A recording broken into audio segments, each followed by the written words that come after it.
апреля 2026 года. Сегодня снова с вами я, Зуртан Халтаров, в студии. И поприветствуем моего гостя в студии, Ибрагима Яганова, одного из лидеров черкесского национального движения, конезаводчик, судья профессиональный. Приветствую всех, кто нас видит и слышит. Благодарю, Зуртан, за приглашение. Мне очень приятно пообщаться еще раз с твоей аудиторией. Да, ну, в общем, сегодня, значит, в нашей... Ну, то есть, мы экстренно тогда в понедельник проводили, значит, наш, так скажем, по горячим следам, собственно говоря, эфир, да, когда я ехал, значит, совершенно по другой причине сюда, и во время поездки, значит, внезапно обнаружил, что меня внесли в список, значит, Росфинмониторинга значит, со звездочкой. Ну, в общем, присылайте там заметки всякие, там уже, в общем, информация какая-то проскочила, будто то ли в печатном издании, то ли еще где-то, значит, ну, а у официалов. Ты же знаешь прекрасно о том, что там есть такая функция, что есть на сайте одни статьи выкладываются, а печатают уже по заготовленному. Значит, какие-то коммюнике там и все прочее, значит, и там какая-то, говорят, даже печатная статейка где-то выскочила в газете, которая вот призвана дискредитировать меня. Ну, то есть это по заветам ничего нового, да, то есть мы все, значит, борцы, так скажем, с русским миром, мы все прекрасно знаем, как это все действует. Значит, как вот эта пропаганда работает, значит, каким образом пытаются дискредитировать личность для того, чтобы дискредитировать идеи, которые он несет. Вот что ты по этому поводу думаешь? Что можешь нам, нашим зрителям сказать по этому поводу, вот, чтобы, так скажем, не удивлялись, да, когда, допустим, ну, наши постоянные зрители, да, вот когда вдруг внезапно читают газету, и там еще же некоторые же с тех пор, да, что в газетах не может быть неправда написано, да? Ну да, написанному верить, есть такой принцип. Но в моем понимании это признание твоих заслуг перед российским отечеством. Как в свое время выразилась моя землячка Лилия Ахиджакова, это знак качества. Если империя, которая сейчас в агонии и любыми средствами, путями пытается выжить в этой довольно серьезной, нестандартной для нее ситуации, находит время, чтобы кого-то дискредитировать, значит, мы можем твердо о себе сказать, что мы чего-то стоим. Раз мы можем, в общем, как-то ввести всю эту пропагандистскую, эту силовую машину в какой-то ступор, что они бросили все свои дела, чтобы дискредитировать нас, значит, наш труд оценили, мы в какой-то мере, в какой-то части, в общем, оправдываем свой хлеб, который здесь едим. Соответственно, я думаю, что со временем все это перерастет в капитал. Вот самый яркий, наверное, мировой пример, это, помнишь, этого Ясера Арафата, который начинал, значит, свою политическую карьеру как арабский террорист, а закончил как, ну, скажем так, президент Палестины. Еще говорят, он был миллиардером. Ну, может быть. Я скажу, у меня большого желания стать миллиардером нет, это потому, что он в корне изменит мою жизнь. Многие мечтают о больших деньгах, но если я даже завтра найду мешок, я его сразу раздам. Потому что эти деньги поменяют в корне мою жизнь. За ними надо следить, за ними надо ухаживать, их надо беречь, приумножать. Я не хочу тратить свою жизнь на это. Поэтому миллиардером пусть становятся другие, кто об этом мечтает. А мы будем продолжать свою борьбу. Карфаген должен быть разрушен в конце концов. Ну да, я уже так навскидку, значит, оценочно примерно прикидывал, сколько стоит порядка 500 тысяч бойцов значит, невидимого фронта натренировать где-нибудь в джунглях Колумбии, условно говоря, да, там, то это примерно где-то вот $1 миллиард нужно для того, чтобы, ну, они хотя бы их туда на парашютиках, так скажем, закинуть, да. И, в общем-то, ничего такого невозможного в этом нет. Мы же видим, как в Омск прилетели, да, ракеты 2500 километров, дроны прилетели. Значит, как вот пылают эти нефти, значит, перерабатывающие заводы, да, дефицит по всей, значит, России, значит, бензина, хотя я, в принципе, считаю, что это искусственно сделанное. Ну, то есть я считаю так, что, естественно, вот этот замминистра или министр обороны, да, Украины, которого сейчас сняли, я уж не знаю по каким там причинам и так далее, но, в общем, там то ли взаимная критика, то есть, то ли еще там что-то, да, то ли ротация может быть какая-то, но я так понимаю, что, значит, это именно он создал вот эту систему полностью, значит, цепочку, которая стала, из-за которой стало возможно нанести 2500 километров. Это значит, не каждая, так скажем, ракета средней дальности это прилетит. А тут прилетели, довольно точно попали, значит, в нефтеперерабатывающие заводы, в такие узлы, которые, ну, вывели достаточно крупный нефтеперерабатывающий завод, по крайней мере, на несколько недель, это 100%.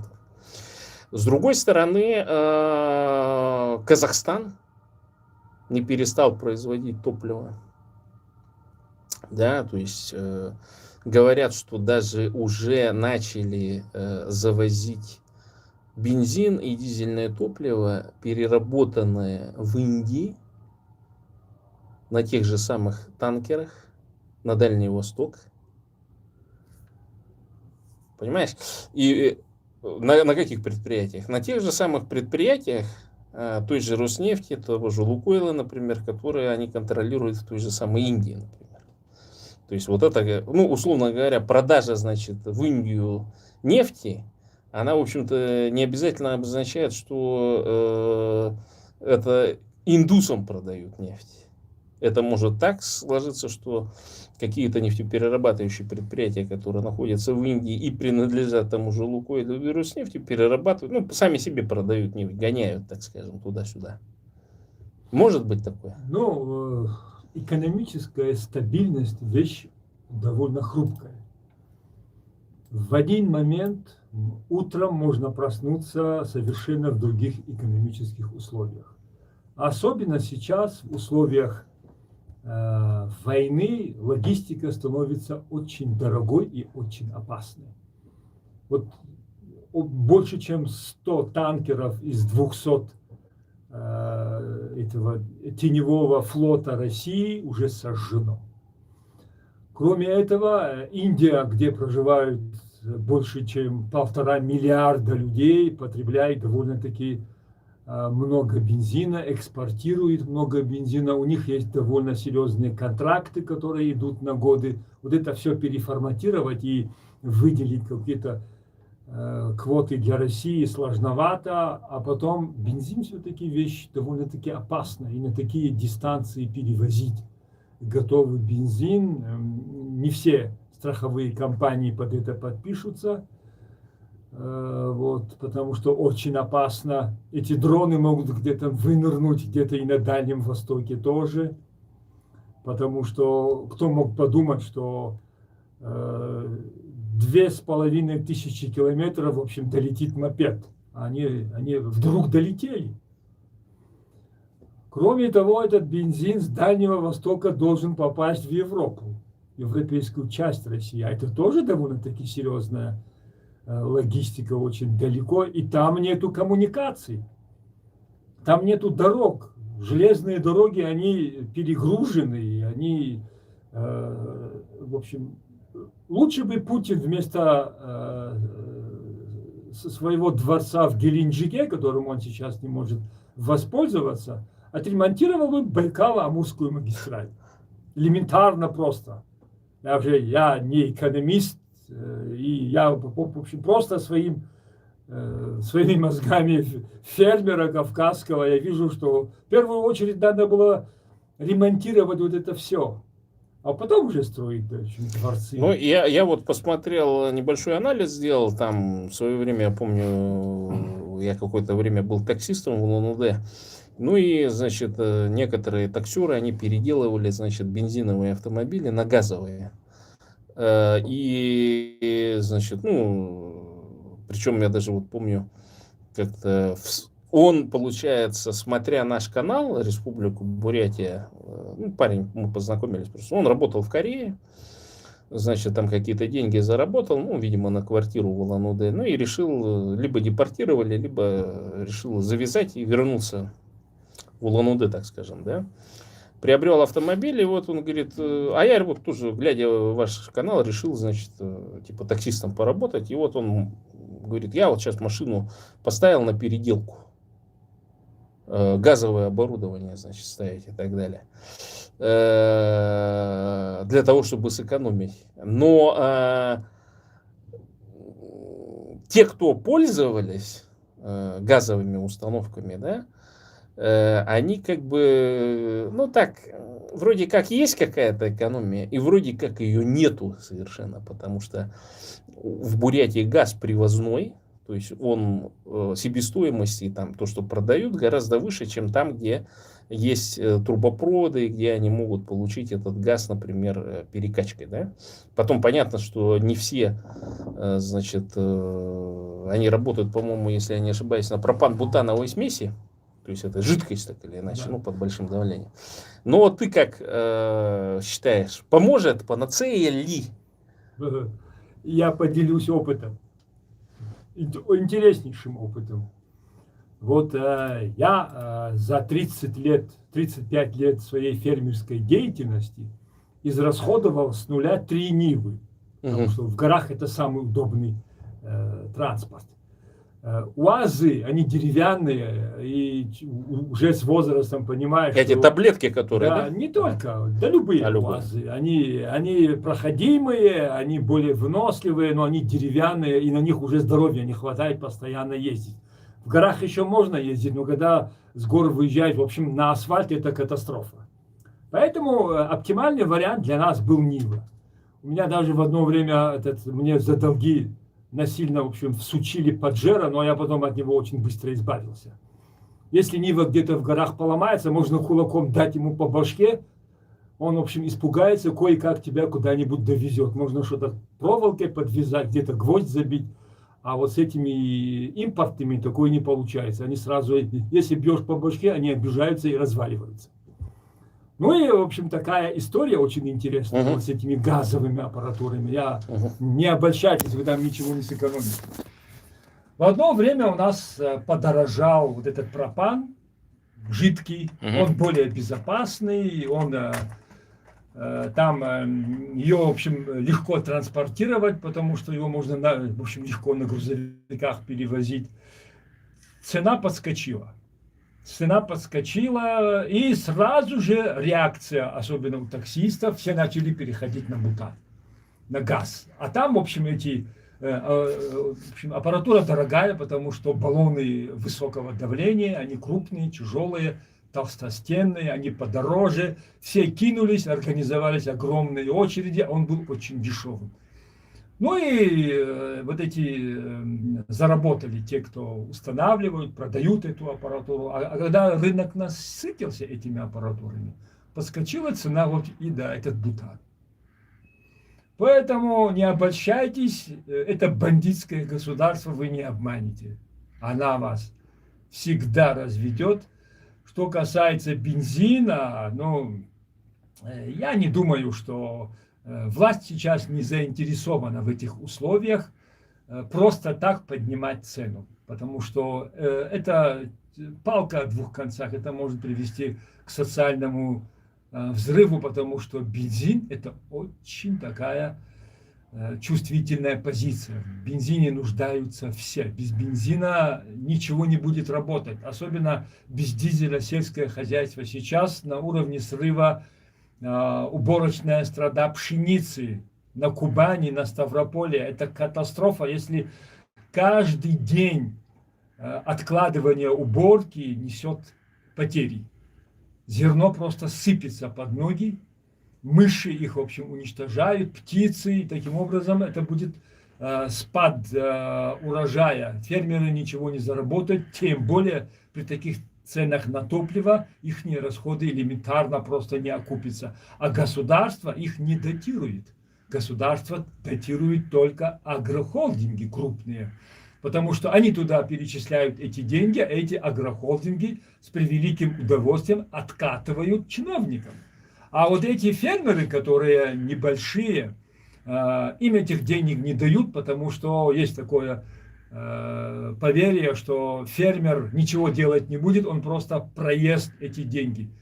Доля правды есть, потому что у этого фермера семья, дети, надо к сентябрю детей готовить в школу, надо кормить семью, надо платить зарплату нескольким работникам, которые я сам бывший фермер, конезаводчик, я на собственной шкуре все это пережил. Поэтому, слушайте, не надейтесь на это государство. Просвета или продыха не будет. Он будет вас насиловать до упора. Ладно, а теперь переключимся к той животрепещущей теме, собственно, по которой я сюда в понедельник ехал, да? Вернемся, мы в понедельник эфир это обсудили немножко. Вот это вот нашумевшая кабардино-бурятская свадьба.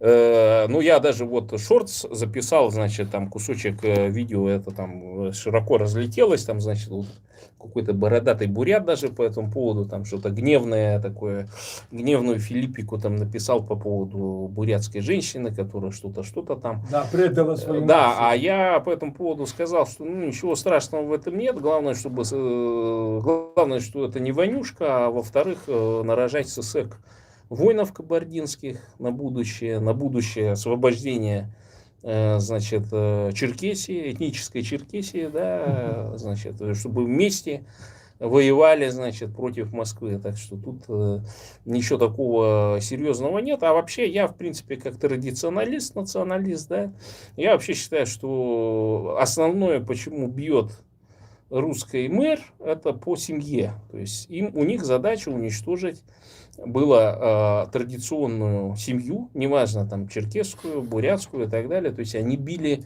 в основы семьи, да, то есть им гораздо важнее, чтобы женщина, значит, вот эти матери-одиночки были, значит, чтобы вот семейности не было, чтобы, а что такое семья? Потому что несколько семей это род, несколько родов это уже клан, несколько кланов это уже племя, то есть это внутреннее самоуправление, самоподдержка и так далее. И я просто вот вижу, как с течением времени все это распадается, при этом я вот, постоянно там с критикой, значит, с такими филиппиками относительно так называемых бурят-монголов выступаю. То есть у нас, у бурят, вообще, раз нет национализма, так и нации нет.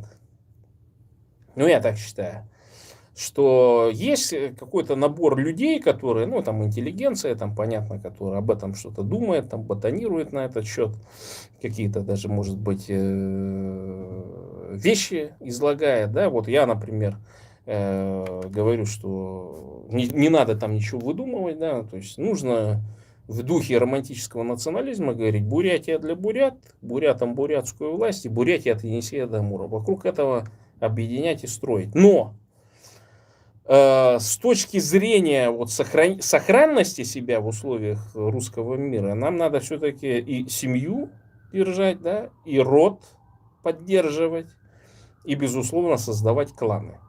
При этом смешная ситуация, в Бурятии миф существует, там один из мифов это типа дядя Баир, что есть какой-то дядя, который вот бурятам помогает там и трудоустроиться и так далее, хотя это обыкновенная практика и для Европы, и для всего мира, то есть это естественно иметь каких-то хороших знакомых, это нормальное, естественное состояние вообще всего человечества, не нужно удивляться этому.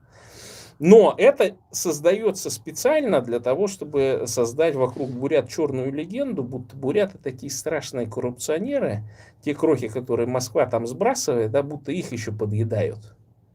Ну, это же нужно как-то колониальную политику Москва русским голодранцам, которых она, вот этих всех ублюдков, там, все вот это отребье, которое оно к нам туда выслало, да? Я более чем уверен, что и в Черкесии также там вы не найдете каких-то потомков там профессоров, каких-то там великих ученых, я имею в виду русских, да?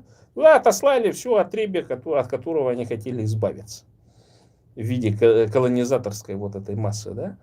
И в этом отношении для них вот это создается специальная такая вот, значит, ими же и для них специально создается вот такая черная легенда для того, чтобы порочить бурят.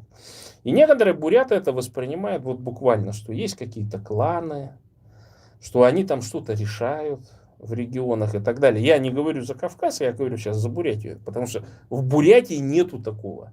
И мы с тобой вот неоднократно же проводили эфиры, и ты рассказывал, что Кавказ это такая практика, мойка, да, которая вот гарантированно на честное, под честное слово, да, под рукопожатие, значит, откатывает в Москву огромные суммы.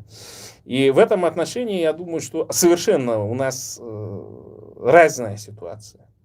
И в этом отношении, конечно, то, что вот две семьи породнились, мне кажется, это для бурятов будет плюсом. То есть буряты просто посмотрят и скажут, что в Кабардино-Балкарии у черкесов все схвачено. Думаю, у черкесов тоже плюс. Конечно, Да. какие-то минусы тоже будут, но я черкесский националист. Угу. Я не шовинист, я не нацист, я не фашист. Я националист. Я просто люблю свою нацию, культуру, язык, свою родину и считаю, что благополучие моего народа напрямую зависит от благополучия всех народов, которые живут вокруг нас. У нас есть такой особый черкесский кодекс, который называется Хабза. В соответствии с этим кодексом и обыкновенным, скажем так, российским национальным, в общем, кодексом, какие-то там ноты осуждения должны быть. Но, ты имеешь в виду СССР осуждать или свадьбы.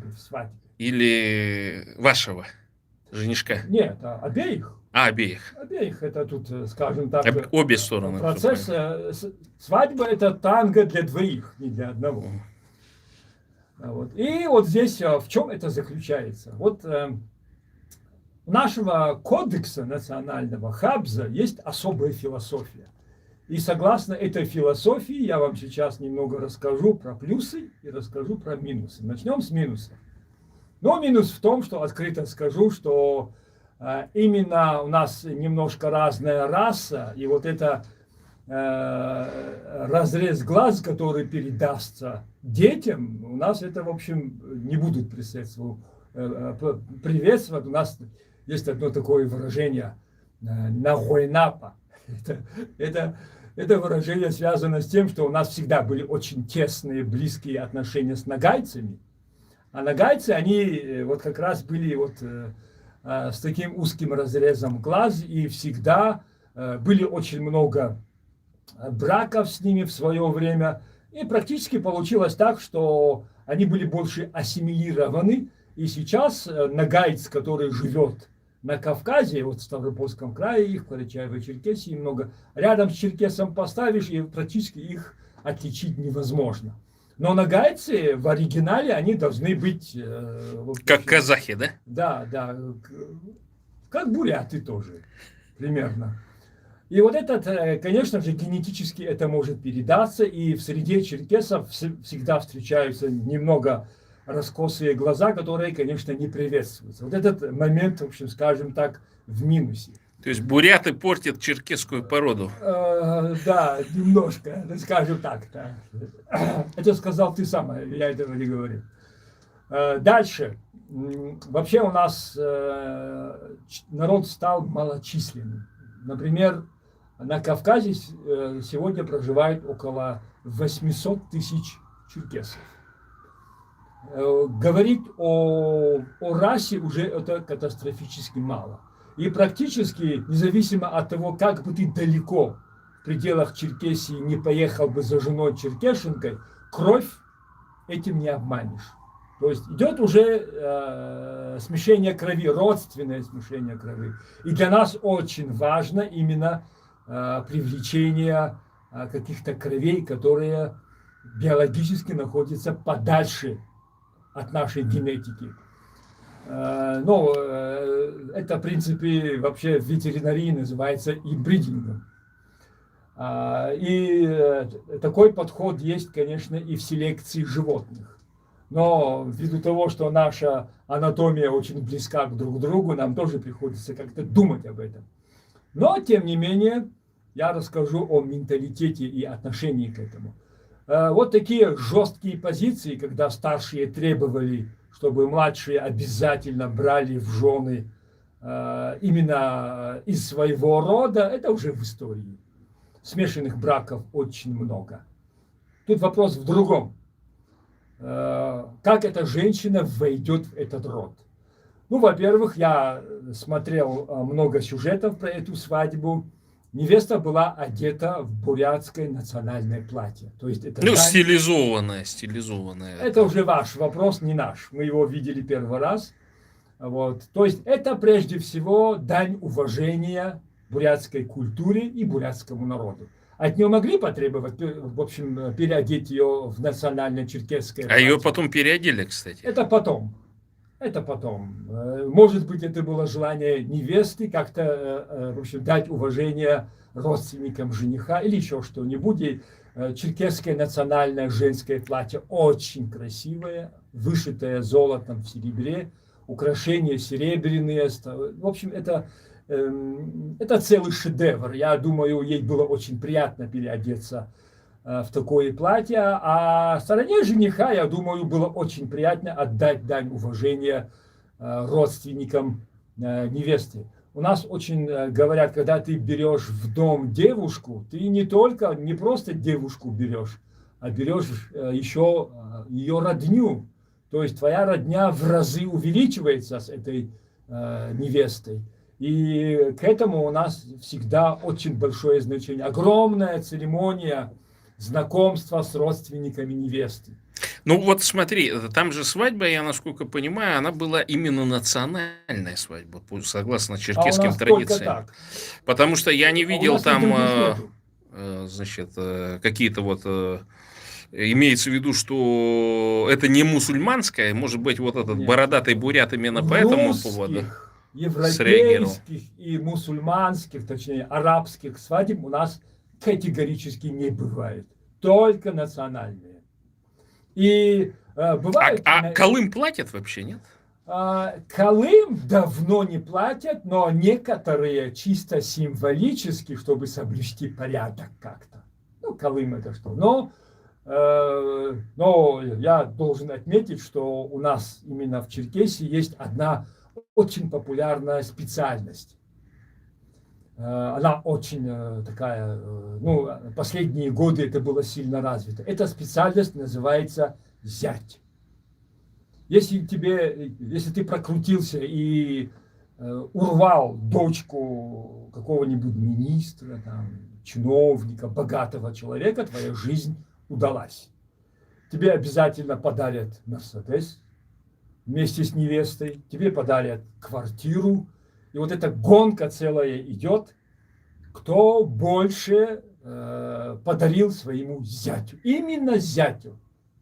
Все, в общем, дарят именно в семью зятя, потому что все эти деньги не для отца там, или родственников. Эти деньги исключительно для семьи.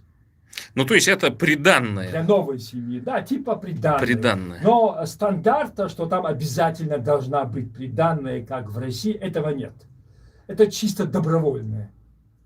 Это чисто добровольно. Ну, там по традиции положено собрать несколько чемоданов для невесты. Это одежда. Эту одежду чисто символически собирают сестры и близкие родственники. Чисто подарок для невесты, чтобы в семью жениха привезли вот эти чемоданы с очень такими престижными подарками, платьями дорогими, ну и прочими. Ну там, в общем, процедура очень долгая. И вот отношение именно черкесов к свадебной процессе не столько, как просто создание новой семьи, конечно, это тоже присутствует, но обретение новых родственников. Клановая система у нас держится крепко. Именно, то есть твой клан приобрел в родственниках еще один клан. А ты не знаешь, к какому клану принадлежит жених? К сожалению, нет. Потому что я пытался вот, ну, обычно как по фамилии узнается, вот, и не удалось, значит, пока выяснить фамилию невесты, фамилию, значит, отца, ну, откуда он происходит. И каждый... Самое смешное, что я вот там с разного рода бурятами беседовал, значит, у нас традиционно на два крыла делятся, на восточные и западные буряты. Значит, еще есть там небольшая группа, это которая южные буряты, так называемые, да, ну и никто не хочет признаваться, чья это ССЭК.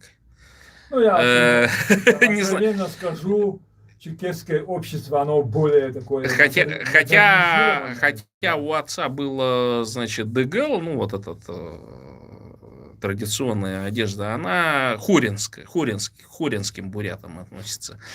А у матери был такой, ну, как бы, как это, общебурятский они называют. Ну, просто стилизованная, значит, одежда, ну, как бы накидка, скорее, а не дел конкретно вот за каким-то определенным родом закрепленная, такие уже модные. И большей частью, кстати, они пошиваются в Монголии, во внутренней, в Китае. Ну, там уже это переросло, значит, из национального, скорее, более в такие в модные бренды одежды, короче. И вот на этом основании, ну, когда вдруг буряты, я которых называю люмпино-комбедовцы, хотят приобщиться к бурятству, да, они, значит, вот считают, что нужно национальную одежду какую-то. При этом заказывать конкретно под... Есть там мастерица, которая любой тебе ДГЛ, бурятскую одежду любого рода, любого этого, значит, по этнографически и в точном соответствии с этнографическим соответствием, значит, зафиксированным там в 20-е, в 30-е годы, могут те сшить. Хотя там осинско-боханский, баендаевский, чисто ихиритский, там, нукутские, еще какие-то там, значит, они сошьют баргузинские буряты и так далее. Все сделают, но это дорого. Я гораздо проще, ну, в магазин пойти и что-то вот стилизованное купить. И в этом отношении вот невозможно определить, откуда мать. Ну и, значит, там компромиссное решение нашли, что отец, мол, хоринский бурят, а мать, значит, какая-то, ну, кто-то из представителей западных бурятов. Хотя в свое время, значит, в период колонизации западные буряты использовались имперской русской колониальной администрацией для колонизации многих восточных территорий. То есть наряду с русскими голодранцами западных бурят, фермеров уже на тот момент, землепашцев, тоже переселяли, значит, в этническую, значит, на земле, условно говоря, хоринских бурят для того, чтобы они там занимались колонизацией. Поэтому, в общем-то, непонятно, но как-то смешно, что никто не признается, чья ССЭК. Хотя для меня это, в общем-то, не важно. Главное для меня, как для бурятского националиста, что это не Ванюшка, это первое. А во-вторых, по-моему, пара-то, в общем-то, неплохая. Судя по лицу, значит, его жениха, он, ну, такой не бородатый, во-первых. Во-вторых, по лицу интеллигент, может быть, даже князь. А что, плохо, что ли? Ну, я больше чем уверен, что для родственников жениха из какого рода невеста не имеет никакого значения. Западная, восточная, княжеская или еще какая. Не, у бурят князей не было. Нет, были, не были, но это не будет иметь никакого значения. Раньше, ну 100 лет назад этому придавали очень большое значение, сейчас этого уже давно нету. Даже в своей среде все сейчас довольно-таки на одном и том же уровне. Может быть, немного будут, в общем, делиться по уровню капитала. А вот вопрос происхождения, этого уже давно нет. Для них самое главное, породистая или сама индивидуальная, в общем, невеста. Рост, вес, зубы. Ну, она, по-моему, на голову выше избранника. От этого зависит, все сразу скажут, от этого зависит, какие будут дети. Но у нас, у азиат, вообще вот 100-150 лет назад, ну, не у всех азиат, а именно конкретно у бурят вообще высокие женщины не ценились. Вот, это, ну, то есть сильно высокие. Сейчас понятно, что значит, с тем, что питание, прививки, значит, витамины и все прочее, то есть на высоком уровне понятно, что везде акселерация пошла. Особенно это видно по тем странам, в которых мясо не ели. Да? Это Южная Корея, Япония, Китай, там замеры проводились в 20-е годы, там в начале 20 века и так далее. И там, в общем-то, из-за того, что питание улучшилось, экономическое положение улучшилось, просто наступила акселерация, так скажем, да, то есть средний рост в той же Южной Корее очень высокий относительно, то есть это поколенческие просто изменения произошли. И сейчас, ну, крупные, большие женщины, они, в общем-то, не редкость. А вот тогда, когда было плохое питание, и если эта женщина не из каких-то богатых бурят, да, то она обычно, к сожалению, ну, не ценилась в качестве жены, да. А тут я заметил, что действительно такая некоторая диспропорция. Жених там почти, может, на 1,5 даже головы ниже невесты. Ну, в общем-то, вполне возможно. И я почитал там их историю, ну, так как официальная, которая, что их представили друг другу там 5 лет назад. Значит, 3 года у них последних ушло на согласовывание акта. То есть на согласовывание именно свадьбы между родственниками. То есть они столкнулись с серьезным противодействием. То есть родственникам потребовалось 3 года для того, чтобы наконец согласиться, так скажем. Смириться с данной ситуацией. Ну, вполне возможно, что у меня на беременных женщин наметан глаз, вполне возможно, что она на каких-то ранних месяцах беременности. Поэтому, в общем-то, решили... Я считаю, что это правильно, именно организация свадьбы там и так далее, потому что тоже много вопросов возникает по поводу, например, тех же бурятских женщин, которые там, ну, с детьми, разведенные, выехали в Соединенные Штаты, и там, ну, женятся там на представителях афроамериканских, латиноамериканских и так далее. А я говорю, что для нас, бурятских националистов, самое главное это вот брак. То есть, если представитель другой расы или другой нации берет ответственность за эту бурятскую женщину, и в том числе за ее детей, то мы это приветствуем. Главное, чтобы это не был вонюшка, колонизатор, потому что если это будет вонюшка-колонизатор, то мы получаем странный очень продукт в следующем поколении. Что это поколение не принадлежит к уже бурятской нации, не по генетике, так скажем, да, а по мировоззрению. То есть вот это поколение, оно наиболее агрессивно настроено, колониально-имперски, уничижительно по отношению к нашей культуре, к хищническому распределению ресурсов. Вот пример, например, глава, президент Республики Бурятия, Цыденов. Он же ведь абсолютно выросший вне бурятской культуры, традиции. Или, например, вот такие же тоже инкорпорированные, так скажем, элементы, как, например, Будаева Арно. Вроде фамилия бурятская, вроде там, значит, это, но когда начали раскапывать, я дал задание, значит, бурятам выяснить природу, значит, откуда там, где, с какого. Ну, и мы дошли до того, что у него мать русская. И мать русская, ну, может быть, надежда была на то, что она метиска. Но когда начали разбирать вот эту ситуацию, уткнулись, что нет родственников со стороны бурят, что очень редко бывает. Потому что, ну, если ты бурят, ты окружен просто родственниками, известными или неизвестными. любое ДНК, значит, исследование, оно так или иначе тебя выводит, что у тебя там 4, 5, 10 юродных полным-полно родственников, да? И вот по Арно Будаевой, ну, потом, значит, раскопали, когда, значит, данные о том, что она Люжинчин по отцу. А Люжинчин по отцу, и если это 70-е, 80-е годы, фамилия не поменена на бурятскую или похожую на бурятскую, это значит, что отец был записан как русский.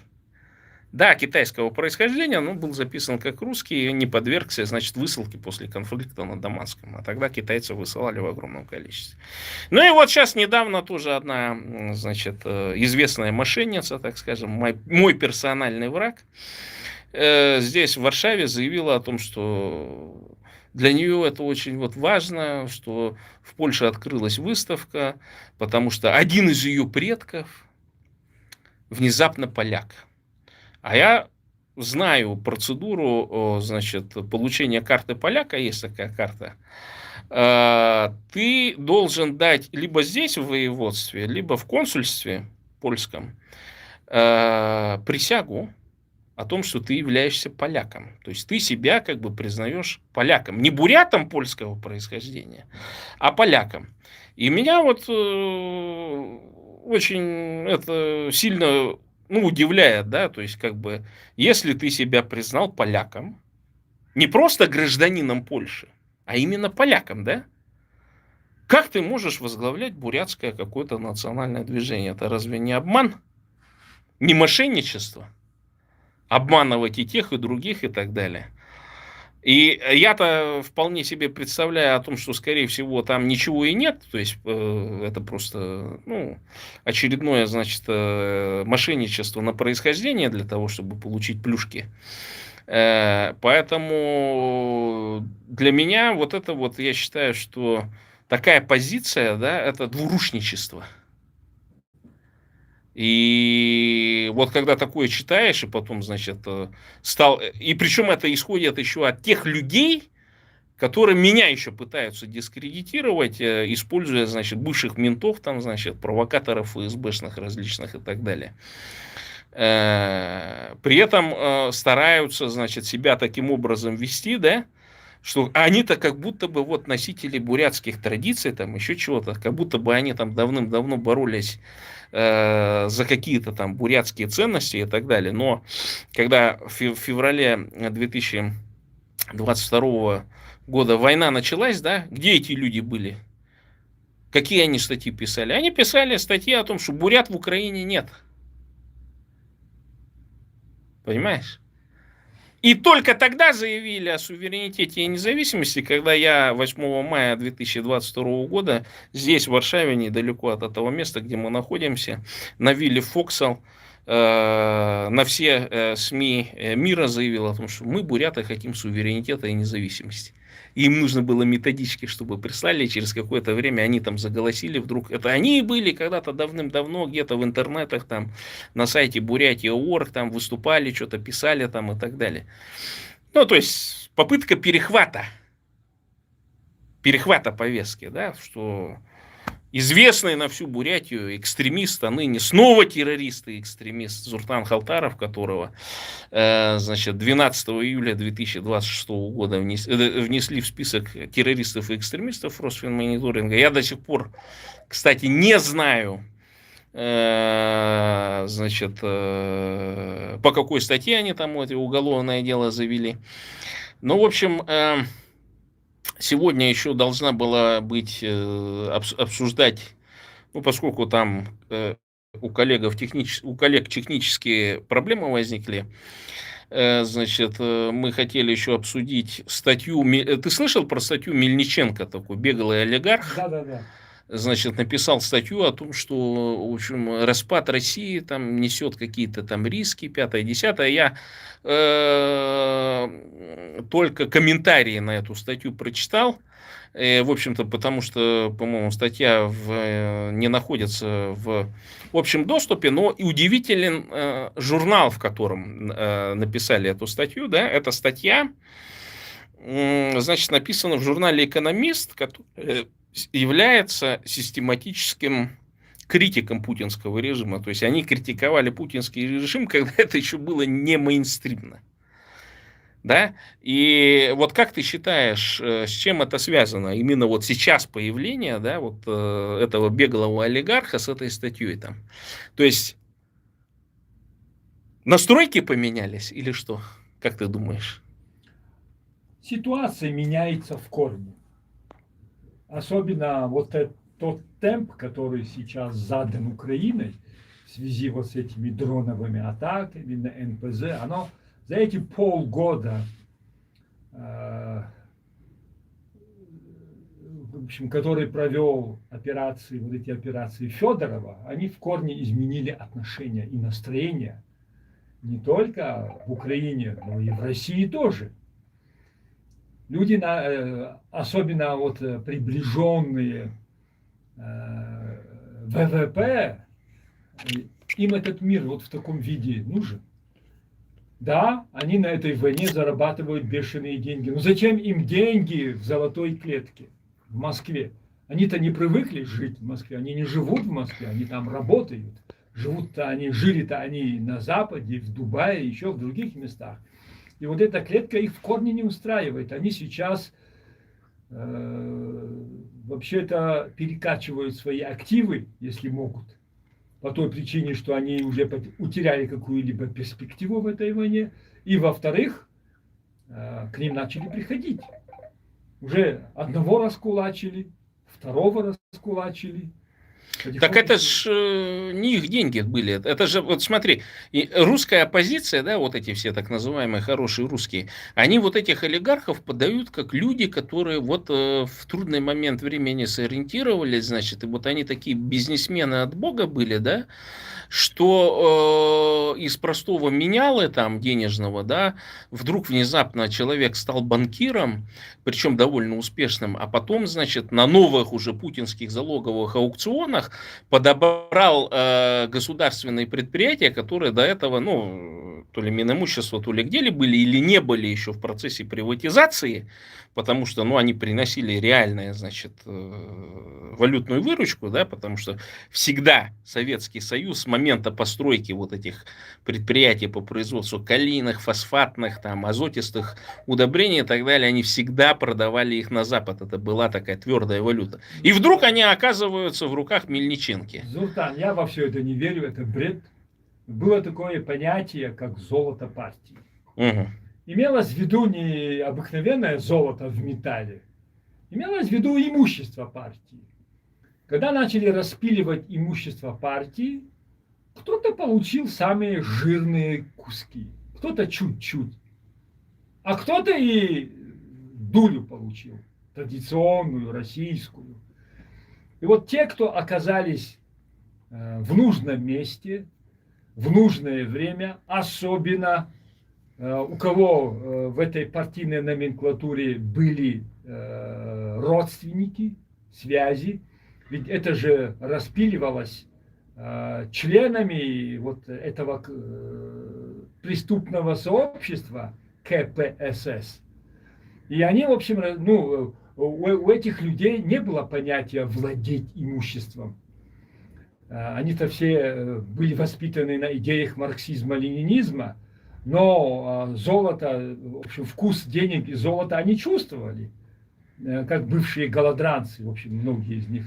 И они именно искали, во-первых, родственников, племянников, кому можно было вот эти свои активы, свою долю сплавить, или же перспективных людей, если таких племянников не было.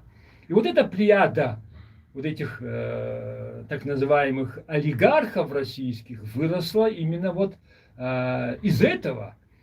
Слушайте, они получили порты, пароходы, которые успешно распилили на металлолом. Города некоторые получили.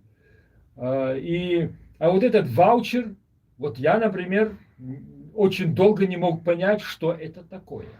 Никто никому ничего не объяснил, что это за просто... Так это же специально было сделано. Правильно. Так. Именно вот это был инструмент распила.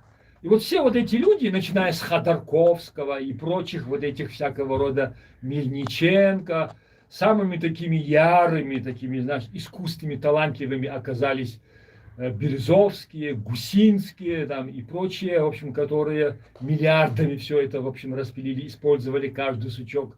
Березовский использовал логоваз. Никто не имел права тогда ввозить и растамаживать автомобили. Вот кто мог еще получить такие привилегии, кроме Березовского?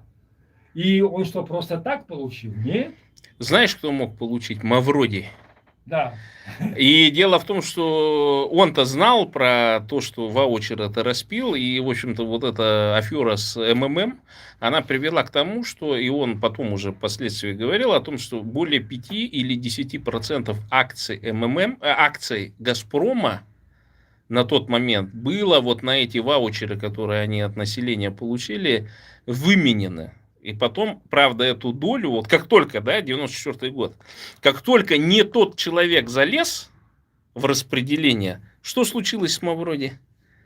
Он вынужден был где-то на квартире 10 или 15 лет скрываться. На него возбудили уголовное дело, всю МММ эту пирамиду разогнали. Но он успел вот эти ваучеры обернуть в акции Газпрома, и до сих пор неизвестно, кому эти акции Газпрома принадлежат. Я так подозреваю, что они были переданы семье так называемой, то есть непосредственно в управление там этой дочери Ельцина, а сейчас непонятно, кому они принадлежат.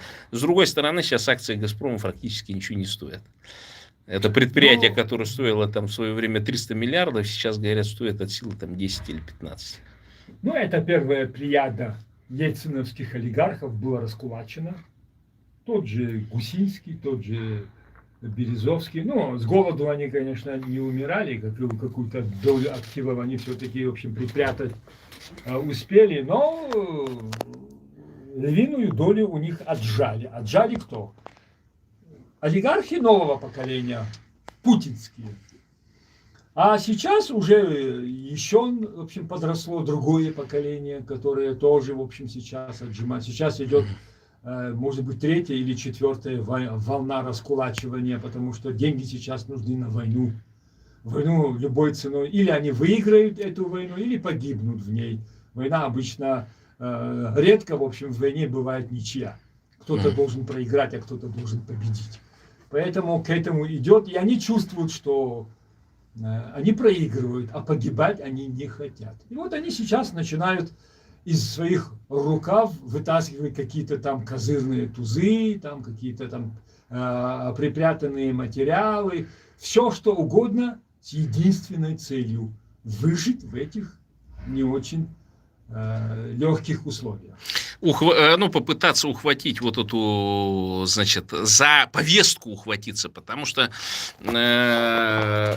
раньше хорошие русские, да, они предполагали, что, ну, вот там же про развал, там что-то говорят, там и так далее, что это, ну, знаешь, это только вот Каспаров там про это говорит, там и так далее, там, несмотря на то, что с 22 года Форум свободных государств пост России, там Лига свободных наций, есть огромное влияние, значит, и даже там ГРУшники там, значит, отправляли на, значит, каких-то нанимали этих греков для того, чтобы убить Руслана Габасова там и так далее, да, то есть убили, значит, акциониста, художника Семена Скрипецкого.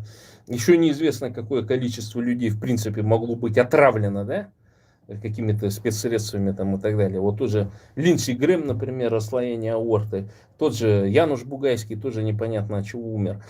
Ну и вот 3 июля, значит, как-то это вот мимо прошла акция. Тибетцы вот как-то немножко в себе, да, и я вот сейчас бы хотел про это в том числе нашим зрителям рассказать. Дело в том, что в Китае там идет при политики Си Цзиньпиня унификация. То есть они отходят от суньяценовской, значит, доктрины о том, что Китай это, ну, как бы большое количество наций. Ханьцы, значит, выдуманные китайскими интеллектуалами, значит, в середине-конце 19 века. Монголы, тибетцы, значит, маньчжуры, да, то есть, и пятое забыл. То есть это 5 наций. Китай это вот как 5 наций, и до сих пор вот эта доктрина, она существовала. Соответственно, вся национальная политика, преподавание, язык и так далее, оно жиждилось на этой позиции. Например, монголам во внутренней Монголии, да, они до сих пор сохраняют монгольские имена. То есть имеется в виду, что у них нет фамилий. То есть вот те выдают документы, там одно имя написано.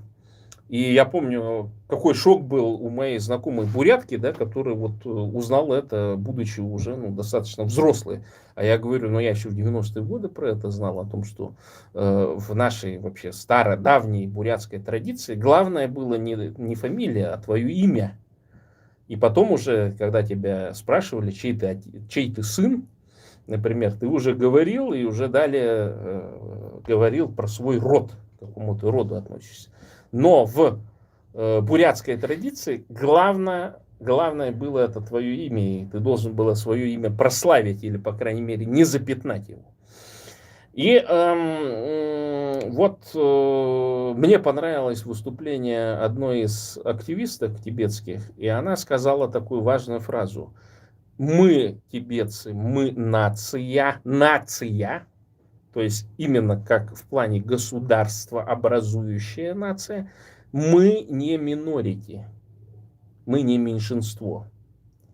И вот я так подумал, а вот может быть действительно это мощнейшая такая, значит, деструкция, ошибка у представителей, вот, например, всяких бурятских национальных движений, псевдонациональных, потому что единственное национальное движение бурятское — это Бурят-Гюрун, это я и мои соратники, бурятские националисты, которые выступают за Бурятию для бурят, бурятам бурятскую власть и Бурятия от Енисея до Амура. Потому что мы называем себя нацией, да? Мы не говорим, что мы какое-то меньшинство, там, малый народ или еще что-то, в отличие вот от этих, которые, там любят в ООН выступать, еще где-то там, и выступают по линии вот как раз этих минорити, непредставленных там и так далее.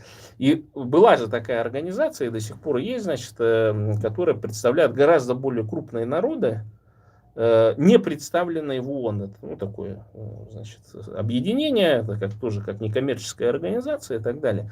Но я считаю, что вот это, и вот как хитро, да, вот эта китайская бюрократическая система КПК, коммунистическая, она вот здорово извернулась.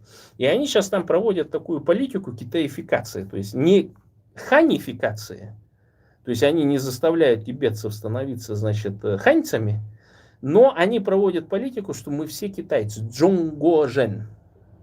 Понимаешь? И под это дело, значит, хотят те права, которые еще Сунь Яцен, которые Мао Цзэдун подтверждал, которые Чан Кайши подтверждал, все отцы-основатели, так скажем, современного Китая, да, при Си Цзиньпине хотят это развернуть, что мы китайцы. Это как если бы, вот я не знаю, в 90-е годы там по всему Кавказу или по всей Сибири, значит, там катались катком, да, и заставляли бы всех говорить, что мы россияне, и там ходить и плясать, петь песни, и плясать, там танцевать и так далее, да.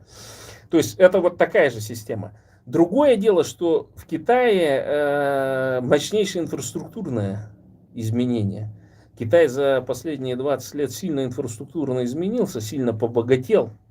И там у люмпинов-комбедовцев тамошних, да, вот этих всех там, значит, в том числе среди меньшинства, у них есть как бы основания вот поддерживать такую позицию. Это понятно, да, чего не было, например, в 90-е годы. То есть, если бы там начали по бурятам кататься и заставлять нас от последнего достоинства своего отказываться, от права назвать себя бурятом, да, то я не знаю, там было, наверное, уже бы не было бы никакого Путина, уже бы в 99-м году все, значит, национальные республики объявили бы независимость, короче, и устроили бы. Понимаешь? И вот почему я начал с этого, значит, тибетскую тему, потому что вот насколько именно действительно у людей развита национальная. Да? Я вот, когда значит, пытались монгольский язык, например, запретить во внутренней Монголии, несколько молодых учителей монгольского языка, женщин, совершили самосожжение. Это было еще 7 или 8 лет назад. И вот тибетский активист Лобга Рангцен 3 июля 2026 года напротив здания ООН совершил самосожжение. Он умер. И это вот сейчас по всему миру привело к мобилизации тибетских активистов, тибетских национальных движений. Вроде бы вот как затухшее на время, Free Tibet движение снова активизировалось. И вот нам, бурятам, надо, естественно, я даю такой прогон по палате, как говорится, поддержать обязательно тибетцев, обязательно выйти, и всем вот этим псевдонациональным, псевдобурятским вот этим движениям тоже даю совет о том, что надо поддержать, представителей тибетского правительства в изгнании, представителей Далай-ламы в изгнании, в Америке обязательно. Поддерживайте все массовые выступления тибетцев, потому что тибетцы не меньшинство, их 12, а то и 15 миллионов, это тех официальных. А если учитывать те, которые хотя бы одного предка имеют, там их, наверное, миллионов 30 или 40. Тибетцы это крупная нация. То есть и будет огромное приличное государство. Это не так, как бурят, там 300 тысяч и еще и минус одна ССЭК. Ну, интересно, так там, что... вот, например, я недавно для себя открыл, что есть такая нация памирцы. Не, ну я знал, что они есть. Тибетцы, честно говоря, для нас это... Далеко. Да, далеко. Мы, в общем, как-то с этим не соприкасаемся, поэтому таких подробностей мы не знаем. Памирцы, если я не ошибаюсь, они в большей степени исмаилиты. Не знаю. Ну, а так, если мы вернемся к своим баранам, в сторону Европы, Кавказ находится на стыке Азии и Европы. Поэтому мы можем быть одновременно азиатами и можем быть одновременно еще и европейцами. Я в армии всегда, в общем, говорил, что я купаюсь в двух морях. Хочу в Черном, хочу в Каспийском. Некоторые удивлялись, вот тебе везет, а у нас даже речки нету. И вот хотя все это, там большие территории, но тем не менее сейчас мир очень сузился. И фактически пытаться изолироваться в одной нации, в одной цивилизации практически невозможно. По той причине, что времена идут значительно быстрее, ситуация меняется с неимоверной скоростью. Мы в свое время, я часто это вспоминаю, легли спать в Советском Союзе.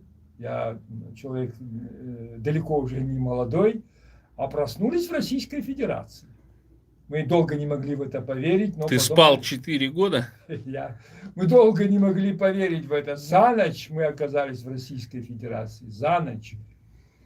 Вот. И мы долго не могли в это поверить, но потом пришлось поверить. И сейчас мы накануне развала более малой империи под названием Российская Федерация.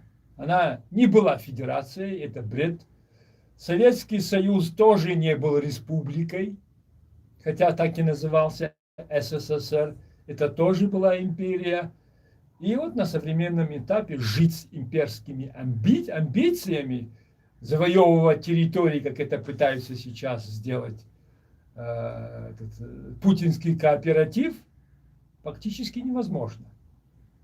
Не те времена просто.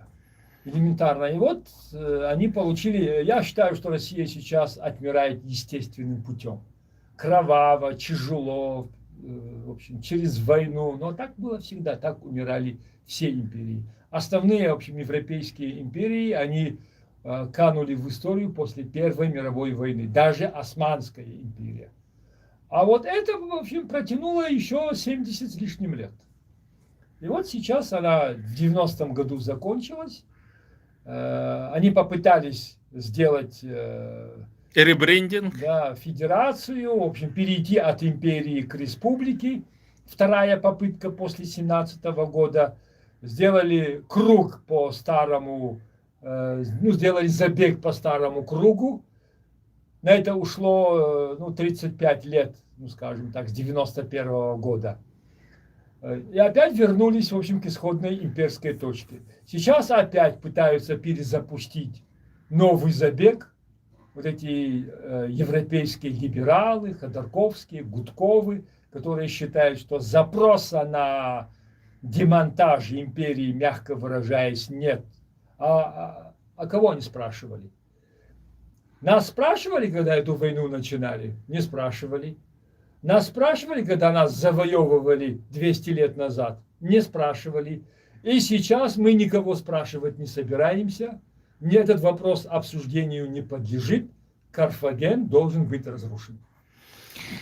Ну, в общем, буряты, скоро придется брать власть в свои руки. Бурятия для бурят. Бурятам бурятскую власть. Бурятия от Енисея до Амура. С этой триадой просыпайтесь утром, днем и вечером. Говорите, проговаривайте это. Учите своих детей, учите своих внуков. Бурятия для бурят. Бурятам бурятскую власть. Бурятия от Енисея до Амура. И мы проснемся в нашей великой, большой Бурятии от Енисея до Амура. Точно так же, как многие проснулись, заснули в Советском Союзе, а проснулись в совершенно другом государстве, которое должно было тогда еще распасться. Тогда республиканские власти, тогда буряты должны были поддержать свободную Ичкерию. Тогда должны были буряты говорить о суверенитете и независимости. Не дайте себя сейчас обмануть. Бурятия для бурят. Бурятам бурятскую власть. Бурятия от Енисея до Амура. Ни один русский не должен, интеллигентишка не должен сейчас запудрить вам мозги. Ни одна хорошая бурятка типа Гарможаповой, Вьюшковой и там и всех прочих не должны вас вести с основного курса. Бурятия для бурят. Бурятам бурятскую власть. Бурятия от Енисея до Амура. Только так и не иначе. Всем пока и до новых встреч.